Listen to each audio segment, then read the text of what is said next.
අද කොටස එක අපි සාකච්ඡා කරන්න අපි ගිය වීඩියෝ එකකින් සාකච්ඡා කරා කොහොමද අවම මිල දාන්නේ කියන අවම මිල දාන්නේ කාව ආරක්ෂා කරන්නද එතන අවම මිල නිසා මොන වගේ ප්‍රතිවිපාක ඇති වෙන්නේ කියලා අපි ගිය පාර වීඩියෝ එකේ කතා කරා. ඉතින් අද මම කතා කරන්නේ මේ අවම මිල නිසා කොහොමද ඔයගොල්ලන් පාරිභෝගික මම කියවනේ එතනදී මෙතනින් පාරිභෝගික නිෂ්පාදන අතිරික්ත වල බලපෑමක් වෙලා සුබ සාධනය පහළ යනවා කියලා. ඒ කියන්නේ මෙතනදී අහිමින සුබ සාධනයක් ඇතිවීම. ඒක පෙන්නන තමයි දැන් මම යන්නේ. හරි. එතකොට මේ වගේ රූපසනක් නේද දැන් දාලා තියෙනවා. රුපියල් 30ක වෙළඳපොලේ සමතු මිලක් තීරණය වෙලා තියෙනවා. හැබැයි මේ සමතු මිල අපි හිතමු නිෂ්පාදකයන්ට අවස්ථාගතයයි කියලා රජය හිතලා නිෂ්පාදකයන්ට වාසියක් දීමේ අරමුණින් අපි හිතමු රුපියල් 35ක අවම මිලක් දාලා තියෙනවා. හරිද? එතකොට මේ 35ක අවම මිලක් දැම්මම පස්සේ ඔයගොල්ලන් දන්නවා 35ක අවම මිලක් දාපු ගමන් මේ ඉල්ලන ප්‍රමාණය අඩු වෙනවා. මේ සපයන ප්‍රමාණය වැඩි වෙනවා. එතන මෙන්න මේ ප්‍රමාණයකින් වෙළඳපොළ තුල අපි කියනවා මොන සැපයුමක්ද? අධි සැපයුමක්. එහෙම නැත්නම් සරලව කිව්වොත් භාණ්ඩ අතිරික්තයක් බිහි වෙනවා. හරි? ඒක අපි සාමාන්‍ය දන්න දෙයක්. භාණ්ඩ අතිරික්තයක් බිහි වෙනවා. ඒක මතක තියාගන්න වෙළඳපොළ තුල නිෂ්පාදකයා ආරක්ෂා කිරීමේ අරමුණින් මේ විදිහට සමතු මිලට වඩා වැඩි මිලක්. මොකද සඵල අවම මිලක් වෙන්නේ සමතු මිලට වඩා වැඩි මිලක් දෙනවා. ඒක දාලා එතකොට අපි දන්නවා සමතු මිලට වැඩි මිලක් දාපු ගමන් වෙළඳපොළ තුල සපයන ප්‍රමාණය වැඩි කරනවා හැබැයි ඉල්ලන ප්‍රමාණය අඩු කරනවා. ඒ කියන්නේ වෙළඳපොළ තුල අධි සැපයුමක් කියවත් භාණ්ඩ අතිරික්තයක් බිහි වෙන්න පුළුවන්. හරි. රයිට්. මම පොඩි මෙහෙම අකුරු ටිකක් දාගෙන උගලන්ට පැහැදිලි කරන්න. රයිට්. මම මේකේ අර වගේම මම ඔයාලට මතක ඇති මම කලින් වගවල කතා කරා. හරි. පෙර පසු වෙනස. හරි. පෙර පසු වෙනස පාරිභෝගික අතිරික්තය නිෂ්පාදන අතිරික්තය. හරි. දැන් බලන්න අපි දන්නවා සමතුලිත මිලේදී භාණ්ඩය හෝමාරු කරොත් උපරිම වශයෙන් මෙයා ගෙවන්න සූදානම් වන මිල මේක උපරිම ඉල්ලුම් මිල. එතන මේ දෙන්න අතර තියෙන ධනාත්මක වෙනස සමතුලිත ප්‍රමාණය දක්වාම ගියොත් ඒ කියන්නේ මෙන්න මේ ප්‍රමාණය දක්වාම ගියොත් මෙන්න මේ කොටස A B සහ E ප්‍රමාණය අපි කියනවා පෙර පාරිභෝගික අතිරික්තය කියලා. A B සහ E ප්‍රමාණය. හරි පෙර පාරිභෝගික අතිරික්තය. හැබැයි දැන් නිෂ්පාදකයට වාසියක් වෙන අරමුණින් වෙළඳපොළ තුල 35ක අවම මිලක් දැම්මොත් දැන් පාරිභෝගික අතිරික්තය වෙන්නේ මොකක්ද? මොකද දැන් වෙළඳපොලේ භාණ්ඩය ගන්නේ රුපියල් 30ට නෙමෙයි නම රුපියල් 35ට. රුපියල් 35ට භාණ්ඩය ගත්තොත් මෙන්න මෙතන තමයි භාණ්ඩය ගන්නෙ. ඒතර අර වගේම මෙන්න මෙච්චර උපරිම ගවන්න සූදානම්. ඒතර ඒකත් එක්ක මෙයා ඉල්ලන ප්‍රමාණය මෙච්චරයි. හරි මෙන්න මේ කියන්නේ මේ ප්‍රමාණය තමයි යා ඉල්ලන්නේ. හරි. එතකොට ඒ ප්‍රමාණය දක්වා තියෙන කොටස A කියන කොටස පාරිභෝගික අතිරික්තය බවට දැන්පත් වෙනවා. හරිනේ. එහෙනම් AB E තිබ්බ පාරිභෝගික අතිරික්තය අවම මිලක් දැම්මට පස්සේ A බවට පත් වුණා. A කියන්නේ ඒකට කෙලිම පැහැදිලි B සහ E කොටස් දෙකක් පාරිභෝගික අතිරික්තයෙන් අඩු වෙලා තියෙනවා. හරියට බලුවොත් මෙන්න මේ තියෙන කෑල්ල අඩු වෙලා තියෙනවා. නමුත් නිෂ්පාදන අතිරික්තය අර විදියටම සමතුලිත මිලයි මෙන්න මේ අවම සැපයුම් මිලයි සමතුලිත ප්‍රමාණය අරගත්ත පස්සේ මේවා දන්නවා මම අර මුල් වීඩියෝ එකත් පැහැදිලි කරා CFD. හරි C ධන F ධන D. හරි CFD ප්‍රමාණයක් තමයි දැන් නිෂ්පාදන අතිරික්තය. හැබැයි දැන් නිෂ්පාදකගේ භාණ්ඩයේ රුපියල් 35ක් හම්බුණාට එයාට අලෙවි කරගන්න පුළුවන් ඉන්නේ මේ භාණ්ඩ ප්‍රමාණය සෙට් විතර. මොකද එයා මෙච්චරක් සපයනවා. නමුත් අපි මුලින්ම කතා කරා මේ ප්‍රමාණය වෙළඳපොළ තුල ඉතුරු වෙනවා. ඒතර ඒ ප්‍රමාණයට වාසියක් හම්බෙන්නේ නැහැ. ඒතර මෙන්න මේ ප්‍රමාණයට තමයි එයාගේ වාසිය හම්බෙන්නේ. එතකොට ඔයාලට පේනවා එයාගේ අතිරික්තය B ධන C ධන D බවට පත් වෙනවා. හරි B ධන C ධන D බවට පත් වෙනවා. හරිද? B ධන C ධන D ධන කියන්නේ ත්‍රිපී සීමාවක් විදියට එනවා. හරි. ඒතර ඔයාලට පැහැදිලි මේක වෙලා තියෙන්නේ F කියන කෑල්ලක් අඩු වෙලා. හරි බලන්න මේ CFD දැන් BCD. ඒ කියන්නේ මේ F තිබ්බ එක දැන් අයින් වෙලා. නමුත් තිබ්බේ නැති B එකක් අලුතෙන් ඇවිල්ලා.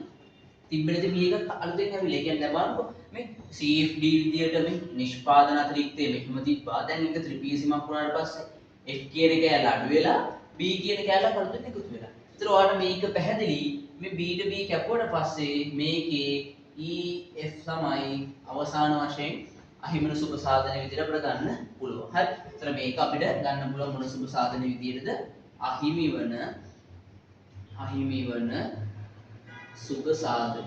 හරි අහිමින සුබ සාධන. ඒ කියන්නේ ළමයි මේකේ මතක තියාගන්න අපලා මතක තියාගන්න අහිමිවන සුබ සාධනය කියන්නේ මොකක්ද හැමතිස්සම අකාර්යක්ෂම නිමූම හින්දා අර MB ට MC අසමාන වන නිසා ඇතිවෙන්නා වූ අහිමිවීමක්. ඒ කියන්නේ දැන් මෙහෙමනේ. දැන් මේකේ සමතුලිතයේදී නම් කිසිම ප්‍රශ්නයක් නැහැ. වෙළඳපොළ තුල MB ට MC සමානයි. එතකොට වෙළඳපොළේ ප්‍රශ්නයක් නැහැ. හැබැයි දැන් මේ තියෙන ප්‍රමාණයට වඩා දැන් වෙළඳපොළේ හෝමාන මේ ප්‍රමාණයනේ. එතකොට ඔයාලට පේනවනේ මෙතන මේ MB MC MB එකිනෙකට අසමානයි. දැන් මේක බැලුවොත් MC මේක බැලුවොත් MB මේ දෙක එකිනෙකට අසමානයි. ඒ අසමානතාවයත් එක්ක අකාර්යක්ෂම නිමූම මට්ටමත් එක්ක සසඳා බලද්දී අපිට එන ත්‍රිකෝණ කැලේ තමයි අපි කියන්නේ මොන සුබ සාධනයේද අහිමි වෙන සුබ සාධනය කියලා. හැබැයි වැඩේ තියෙන්නේ මේකේ අහිමි වෙන සුබ සාධනය කියන එක දැන් අපි මේ දෙක එකතු කරාට පස්සේ මෙහෙම එකක්නේ නේ. ඒ කියන්නේ මේ තමයි කලින් ආර්ථික අතිරික්තය. දැන් ඔයාට ආර්ථික අතිරික්තය ඉන්නේ මෙන්න මේ වගේ කැලලක්නේ. හරි. එතන මේක පාරිභෝගික අතිරික්තය මේ අර ත්‍රිපිසි නිෂ්පාදන අතිරික්තය. හරිද? එතකොට මේකෙන් අහිමි වෙලා තියෙන මේ කැලේ ඒ කියන්නේ අපිට කිසි ප්‍රශ්නයක් නැහැ මෙතනදී. අපිට ආර්ථික අතිරික්ත දෙකේ වෙනස ගත්තත් අපිට එන්න අර අහිමි වෙන සුබ සාධනයේ එන වටිනාකම තමයි. හරි? හැබැයි සංකල්පයක් වශයෙන් මතක තියාගන්න අහිමි වෙන සුබ සාධනයයි අහිමි වෙන සමාජ සුබ සාධනයත් ආර්ථික අතිරික්තයේ ඇති වෙන වෙනස කියන එක සංකල්පමය වශයෙන් දෙකක්. හරි? නමුත් මෙතනදී දැන් උපරිමයේ මේ දෙකම අපිට එක වටිනාකමක් අහවි. හරි? මෙතනදී අපිට මේ දෙකේම ඉන්නේ එකම වටිනාකම. සංකල්ප දෙකක්. හැබැයි ඔයාලට අර විදිහට හදාගන්න පුළුවන් මොකද එකම වටිනාකම එන්නේ. ඒ නිසා මෙතනදී ඔයාලට මේ ත්‍රිකෝණේ වර්ගඵලය වෙනම ගණනය කරන්නත් පුළුවන්. එහෙම නැත්නම් ආර්ථික අතිරික්ත දෙක වෙනස හොයලා අහිමි සුබ සාධනය ගණනය කරන්නත් පුළුවන්. පැහැදිලිද?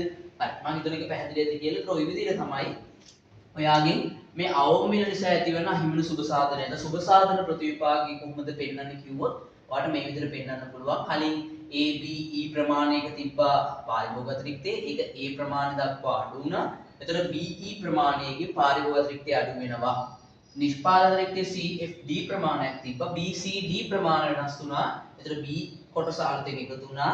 හැබැයි අපේ F කොටස අඩු නේ. F කොටස අඩු වුණා. එතකොට මෙතනදී ඔයාලට මේ දෙකේ වෙනසෙන් ගන්න පුළුවන් EF ප්‍රමාණය සම්පූර්ණ කලින්ට වඩා දැන් පාරිභෝගික නිෂ්පාදන අතිරික්ත වලින් අඩු වෙලා තියෙනවා. ඒක වෙන්නේ අර ආකාරක්ෂම නිමූමත් එක්ක අපිට ඒ කතන්දරෙත් එක්ක අපිට ඒක අහිමි සුබ සාධන විදිහට දක්වන්න පුළුවන්. මොකද අහිමි සුබ සාධන කියන්නේ හැමතිස්සම මොකක්ද අහිමි සුබ සාධන කියන්නේ MB ට MC සමාන නොවන තත්ත්වයක් තුල ඇති වෙනා වූ අහිමි වීමක්. නේ ආකාරක්ෂම නිමූම මට්ටමක් ඉඳ ඒකේ සමානක් වෙලාවට අවශ්‍ය කියන්නේ තියෙන ඕන ප්‍රමාණයට වඩා අඩු වෙන තමයි හෝමාරු වෙන නිෂ්පාදනය කරන්නේ.